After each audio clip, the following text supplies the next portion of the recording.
बुद्ध की रियल कहानी क्या है शायद किसी को नहीं पता। मैं जिस कहानी की बात कर रहा हूँ, मैथिली शरण गुप्त नाम के एक बड़े प्रसिद्ध कवि ने यशोधरा नाम की पुस्तक में वो कहानी लिखी है, भूमिका में जिक्र किया। बुद्ध बचपन से ही थोड़े से वैरागी किस्म के व्यक्ति थे। उनकी कुंडली देख के ज्योतिषी ने बताया भी था। माता पिता बहुत परेशान थे। शुद्धोदन उनके पिता का नाम था। माता पिता ने बहुत कोशिश की कि इस बच्चे का मन विरक्त न हो। अच्छा महल बनवाया, सारी सुविधाएं दी। जैसे ही बुद्ध थोड़े से किशोरावस्था में आए, उस समय की दुनिया की सबसे खूबसूरत महिला से, लड़की से, यशोधरा से उसकी शादी करवा दी। यशोधरा के पिता ने काफी एग्जाम लिए बुद्ध जी के, वो सारे एग्जाम में पास हुए, तब जाके शादी हुई। ऐसे नहीं हुई, शादी हुई। तो बुद्ध भी ठीक था, रमे रहे उस जीवन में। बेटा हुआ उनका राहुल। अब बुद्ध की विरक्ति का भाव बढ़ता जा रहा था। 29 साल की उम्र के आसपास ऐसा हुआ कि उन्होंने एक मृत व्यक्ति को देख लिया, एक बूढ़े को देखा, एक भिखारी को देखा, एक बीमार को देखा। विरक्त हो गए और उनका मन हुआ घर छोड़ दूं, ज्ञान की खोज में चला जाऊं। अब ज्ञान की खोज में जाएं, उनको पता है कि भाई मेरी पत्नी भी है, मेरा बेटा भी है, राज्य भी है, कैसे छोड़ दूं? छोड़ना जरूरी है। अंदर की आवाज है कि छोड़ो, तुम इस चीज के लिए नहीं बने हो, तुम्हारा स्वधर्म कुछ और है। बाहर की जिम्मेदारी है कि छोड़ नहीं सकते। मैं अनुमान करता हूं कि बुद्ध ने शायद अपने पिताजी से कहा हो कभी कि पिताजी मैं बहुत परेशान हूं, छोड़ना चाहता हूं। तो पिता ने समझा बुझा के मना किया होगा कि बेटा शोभा नहीं देता, ऐसा मत करो। हो सकता है पत्नी से भी बात की हो।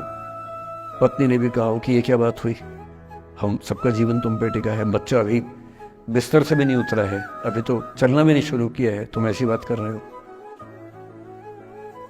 इसका जिक्र नहीं मिलता इतिहास में कि ये बात हुई कि नहीं हुई। और एक दिन बुद्ध ने तय किया और वो आधी रात को पत्नी और बेटे को सोता हुआ छोड़ के चले गए। इसको बौद्ध परंपरा में महाभिनिष्क्रमण कहते हैं, बुद्ध का अपने घर से निकल जाना। अब बुद्ध चले गए, लेकिन मैथिली शरण गुप्त यशोधरा के पर्सपेक्टिव से बुद्ध को देख रहे हैं। यशोधरा बहुत परेशान है। भाई पति चला गया है, बच्चे का पिता चला गया, मजाक छोड़ना है। राजा परेशान है कि उनका उत्तराधिकारी चला गया है। यशोधरा इतनी परेशान है, बहुत लंबे समय तक छंद आते रहते हैं कि वो कितनी बेचैन है, कितनी परेशान है। लेकिन यशोधरा की सबसे बड़ी परेशानी इस बात से नहीं कि बुद्ध चले गए, इस बात से है कि बिना बताए चले गए, भरोसा नहीं किया। और वो अपनी सहेली से कहती है, सिद्धि हेतु स्वामी गए, यह गौरव की बात। मुझे गर्व है कि मेरा पति इतने महान काम के लिए गया है। सिद्धि हेतु स्वामी गए, यह गौरव की बात, पर चोरी चोरी गए, यही बड़ा व्याघात। सखी सखी वो मुझसे कहकर जाते, कह तो क्या वो मुझको अपनी पथ बाधा ही पाते। क्या मैं रास्ता रोकती उनका? उसके मन में ये मलाल है कि बिना बताए चले गए। वो इस भाव को लेट गो नहीं कर पा रही, परेशान। फिर बुद्ध को ज्ञान मिला 6 साल की तपस्या के बाद। बोधगया में बोधि वृक्ष के नीचे ज्ञान मिला। बात फैल गई। जो 5 शिष्य बुद्ध को छोड़ के भाग गए थे उनके बुरे वक्त में, उन्हीं 5 को बुद्ध ने सबसे पहले ज्ञान दिया सारनाथ में, जिसको धर्म चक्र प्रवर्तन कहते हैं। बुद्ध की ख्याति बढ़ने लगी। शुद्धोदन ने बुद्ध के पास, अपने बेटे के पास कई लोगों को भेजा ये कहने के लिए कि भाई यहां भी तो आओ, हमसे भी तो मिलो।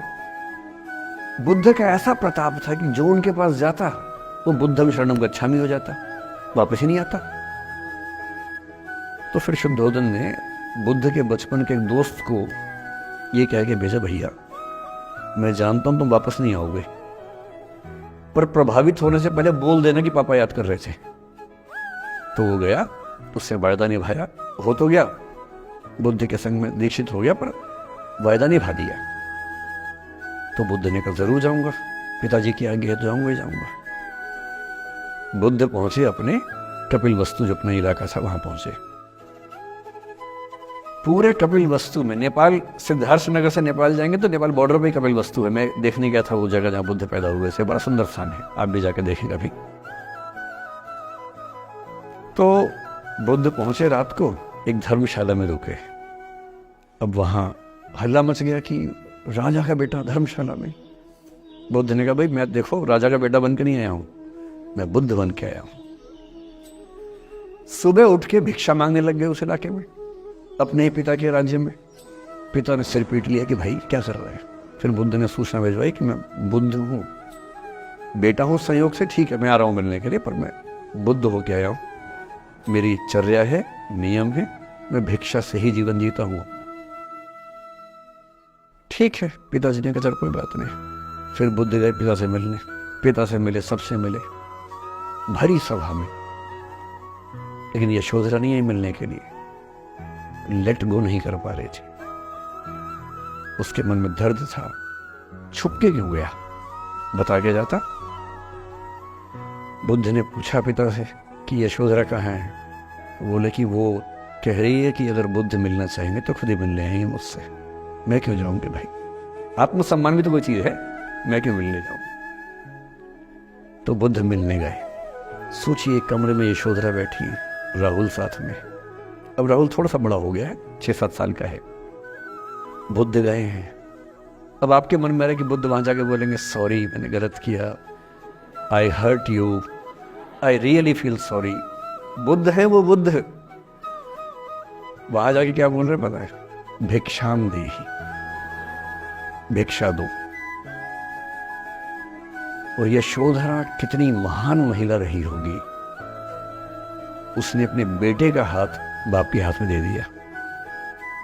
लेट गो का इससे महान उदाहरण दुनिया के इतिहास में नहीं है कि चलो आखिर तुमने आके झुक के कुछ मांगा तो सही।